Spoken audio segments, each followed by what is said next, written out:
Welcome back to our lecture series in engineering mechanics, for which we already started talking about rigid bodies in equilibrium. Specifically, what we have covered so far were simply supported beams, and if you noticed, those simply supported beams only carried concentrated forces or point forces. Today, our goal is to expand that to the next structural type and to include additional types of forces. So today I want to talk more about cantilever beams that then carry what's called distributed forces. So we of course want to introduce this one by one, and therefore my first goal is to actually introduce to you what distributed forces are. Sometimes engineers use these for self-weight description of structures, but they can be used for different purposes too, and you will understand how that works today. Then we need to refresh our understanding of the fixed supports so that we can use them to talk about cantilever beams. And that will take us into our ultimate goal, or one of our ultimate goals today, which is to actually use those two first goals and calculate or determine the support reactions for cantilever beams that carry evenly distributed forces. As soon as we have that knowledge in place, we can actually further extend our knowledge and talk about non-evenly distributed forces. That's just one step up from what we will talk throughout most parts of the lecture. And because we're talking about cantilever beams, we will also apply these non-evenly distributed forces to cantilever beams and calculate their support reactions using those types of forces. So let's get started and first talk about self-weight, or what's properly called evenly distributed forces. Self-weight is just one implication of evenly distributed forces, but they can also be used differently. So what we usually do in the classroom to kick off this type of understanding is let's take a look at the table in front of us, and I would usually ask you, how long do you think the table in front of you is? And you can play along with this. You can find a table in your home and just pick any random table. It's good if it's a rectangular shape. It makes the concept easier to understand or easier to follow.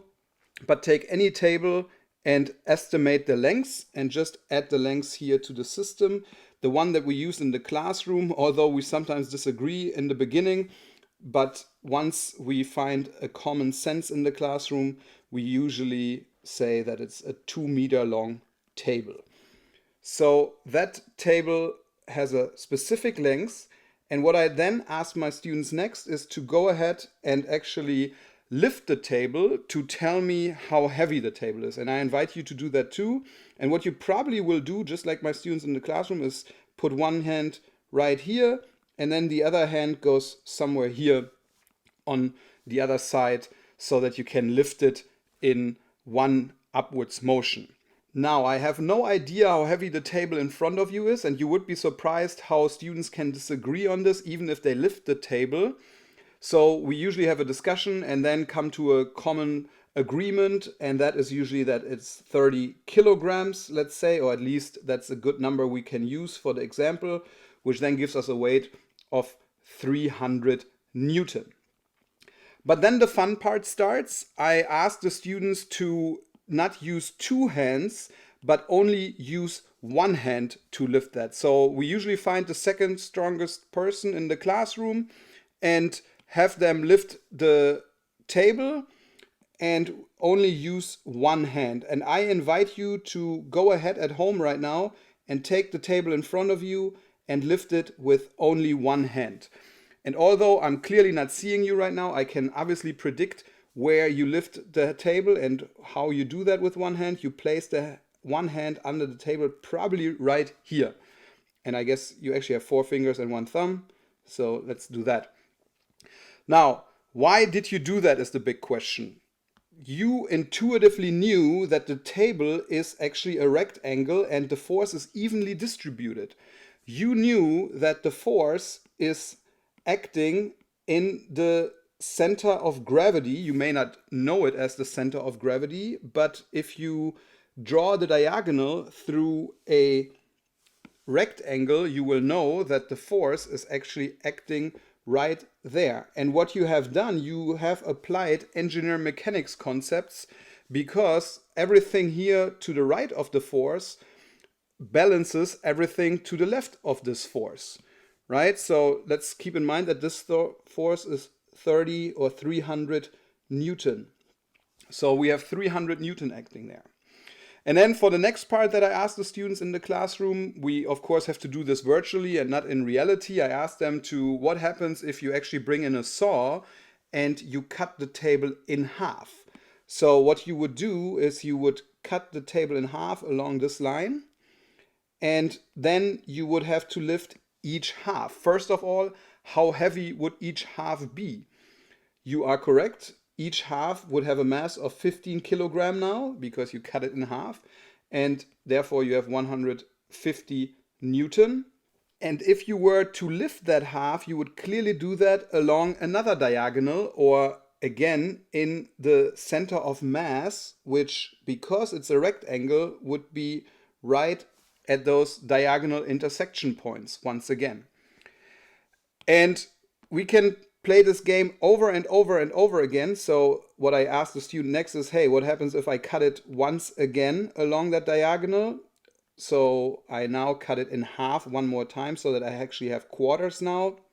And then of course, what you will find is that you have 7.5 kilograms, which is equal to 75 Newton. Now you can continue this over and over and over again, but you have to look at this in context of the actual lengths. So for example, for the first part here, for the 300 Newton, we had a length of 2 meters per piece. And then we cut it into two pieces, and we had 150 Newtons for 1 meter piece. And then last but not least, we had 0.5 meter pieces that then had 75 Newtons. Of course, an engineer would never describe a tabletop by saying that, hey, a 2 meter tabletop has 300 Newton weight. An engineer would always unify this, and you can see that these can all be unified to the very same number, and is actually given here. It is actually 150 Newton per meter. So if you have a 2 meter tabletop, then you have 300 Newton. If you have a 4 meter long tabletop, then you have 600 Newtons, and so on. And so the best way to describe that actually is by 150 Newtons per meter. So this is how engineers describe self-weight. They would say, hey, 150 Newton per meter. And let's be clear about what that meter is. So let's go back to our table here, and let's actually add some dimensions to that. So for example, I can use the x direction in line with the longitudinal axis of the table. And I can also have a y direction, because we're dealing with 2D systems here only, so y. And then I also have a z direction, but we will make the z direction disappear in just a second. So here we have a z direction. And of course, the engineer would say, hey, this is floating free in space, so we need table legs. So let's just pretend that we have a leg here on the left side and on the right side, just to make our life easy. And maybe they even have some depths to it. So to make our life further easy, the leg is actually a wall on the side, just so that we don't get confused about that. And so it would probably look something like this. And that would be our table leg, let's say, which of course is a table wall. And that can now be idealized as a 2D system, and that is what we deal with in this class mostly, so that's why we're talking about it that way. So let me go ahead and idealize this in a fashion that you already have seen. So it is a rigid body, and because it is a rigid body, it deserves this dashed line that we haven't explained much in the last lecture, but we will talk more about that today. So of course I need to idealize my table legs as well.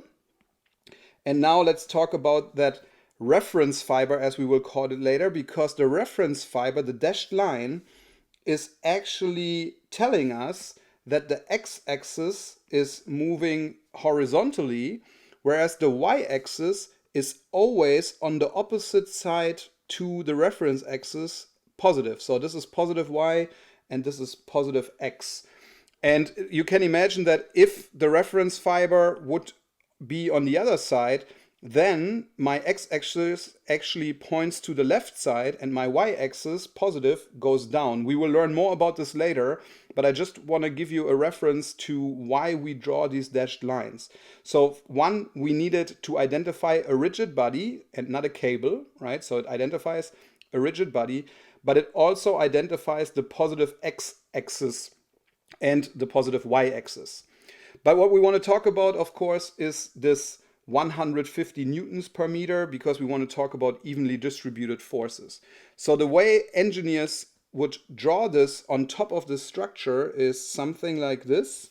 Some people actually use a waved line instead of a straight line. I prefer to use a straight line, as you see here, but engineers would definitely use these arrows, and then we would call that W, and sometimes W1, 2, 3, whatever you want to call it, but W is equal to 150 Newton per meter. But I want you to now understand what that per meter means. The per meter means in the x direction, right? So we're talking about 150 newtons per meter in this direction. So this is what this per meter means. Of course, you also have a per meter in this direction, which we kind of ignored. We kind of compressed the depths here, the z direction, and we're just saying that this entire tabletop is carrying 150 newtons per meter in the x direction. And why do we say 150 newtons per meter? Because we can just multiply that by 0.5. And then we know how heavy half a meter would be. We can multiply it by 2. We would know how heavy 2 meters would be, and so on and so forth. So engineers use this as a common way to express how heavy something is if it's repetitive, right? So if it has the same density and it moves with the same force along the x-axis. But besides the unit here and the distribution of the force, and you can see that it's evenly distributed by this straight line. Again, some people use actually a wavy line. I don't like to do that because it means that it's not evenly distributed to me, but some people prefer a wavy line, so you might see that in some textbooks. However, because it's an evenly distributed force, remember that by the very first experiment that you did by lifting the table with one hand, you applied this here in the center. And so you know where this force is actually acting on this structure. So engineers can use that, and they can use a method that's called lumping the force, right? So let's say I have my structure here, and I can now lump the distributed force into one location. Before I do that, I of course have to bring my support reactions down here, and then I can go ahead and actually lump the force into the single location where you originally placed your hand. So it's acting in this place here at 1 meter, at x equal to 1 meter, and we call that F. I often call that F resultant, but really what that is the lumped force. Lumped force. And that can be calculated by using the two units of the 150 newtons per meter along the x-axis times the length of the x-axis. So I would calculate this as 150 Newton per meter along x, and by the way, that x will later not be shown in those calculations, multiplied by 2 meters. And 2 meters is really where the force is acting, or about which direction the force is acting. So acting over that distance.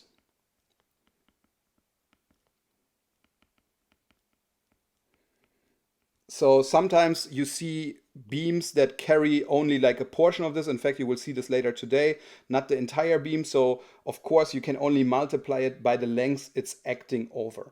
And what you will find, of course, here in this case is that we end up with 300 Newton. And notice the unit, right? So here we have a force of Newton, whereas here we have Newton per meter, because we're trying to convert this into a force at a specific location. And let me give you one quick warning before you get too used to this. This I only explain right now to get the point across of how this works. Please do not form a habit of drawing this in your free body diagrams. If you do that, you run risk that later on when we calculate internal forces, that you don't understand the meaning of the distributed forces or the impact that they have on internal forces. And this may be puzzling to you right now, so just take it as I say it for now. Do not draw this all the time. It forces a wrong interpretation of the lumped force into you. So this is only to describe the concept here right now. Please do not use this picture in future assignments, because there will be a point later in the class where you really have to think of these distributed forces as distributed forces and not as a lumped force.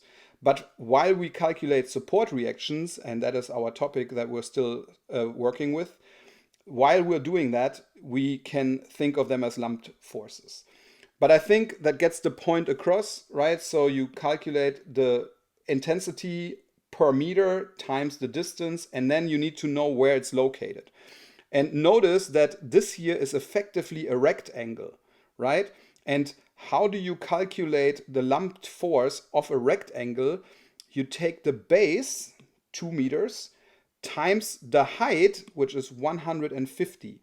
And then you place the lumped force in the centroid location of this rectangle.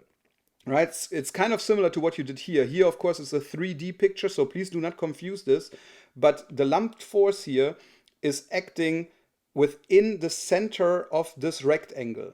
And I say it again, you calculate the rectangle as base times height, and that will be a concept that will be very important for you later on. So please keep that in mind. But for now, what we're left to do is, how do we calculate these support reactions? And in this case, it's super simple because we used a symmetric system, but let's go ahead and explain that in terms of the distributed forces. So if I were to calculate RAY and RBY, then I would say that because it's a symmetric system, I actually have half of the lumped force, right, each. And you already understand this from when we took the table apart or when we sawed it apart. So we can say that RAY is equal to 1/2 F resultant, right? And so that in our case would be 300 divided by 2. But here comes how engineers really would write this, by using the evenly distributed force. So engineers would say it is 1/2 150 Newton per meter multiplied by 2 meters. And again, that's not very different. It's kind of like already built in, but that's how you would do it, right? And so the way that you can actually calculate this by taking the sum of the moments about a point, right? So let's do that here on the side. So let's find, for example, RAY is the sum of the moments about point B being equal to 0, counterclockwise positive, and then 0 is equal to minus RAY multiplied by 2 meters, because that's the distance between the point of reference and RAY, and then plus 150 Newton per meter multiplied by 2 meters. And this is often where students stop, so let's take a break here and think about this. What do we have here? Here we have Newton times meter, and here we have Newton per meter times meter, so this would be Newton. And you cannot physically combine Newton in one equation with Newton meter. So we need to multiply this by its lever arm too. And you guessed it right, the lever arm here for the lumped force to support B, because remember, this is where we take the sum of the moments about. So we take it about this point. So I need to worry about this force, the lumped force that I just lumped here, and multiply it by the lever arm, which is 1 meter. So let's do that, 1 meter. And let's say that this here is F resultant, and this is the lever arm. And just because it's the very first time we're doing that, let's make sure that we understand that the distance here is what we're talking about. So we're talking about 1 meter here, because that is where the force is lumped. And this, of course, you can use for any type of distributed force. And I encourage you to really make sure that you follow this concept, because that is something you will use over and over again in your future assignments. But that concludes evenly distributed forces, which, as you have seen, we can use to represent self-weight. Now, you can, of course, sometimes superimpose self-weight. So, for example, if I want to use the table example, let's say I have the table here with its self-weight on it, and let's say the self-weight is this, then you can practically think of this. What happens if I actually add a book to it? So let's say I place a book here that also has an evenly distributed force. So that then can look like this. And of course, you then have to deal with the individual lever arms. So let me give you those lumped forces as well. So the first one, the red one, would probably have a distributed, not probably, it would definitely have a lumped force where we indicated it before. So this here would be F, what I usually call resultant 1. But we also have another one, which then is F resultant 2. And of course, they have their individual distances, as you can see in this image, to the support reactions. So I would, for example, need 2 lever arms, depending on which side I'm taking the sum of the moments about. So let's call this here A and this here B, and this then would be 2 and 2. Whereas for my first force, I have A1 and B1, right?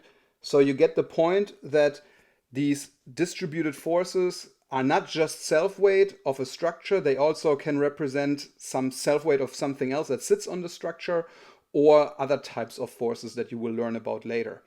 And of course, each one of them has to be lumped up by using base times height. So, sorry, base times height. And you can do the same thing here, base times height, whatever that value would be. And then you have to understand, where do those forces act? How far are they away from your point of reference? And that concludes our self-weight or evenly distributed forces. And we are now ready to take it to the next step and move away from simply supported beams and actually talk about fixed supports, so that we can ultimately solve cantilever problems. Let's go ahead and do that.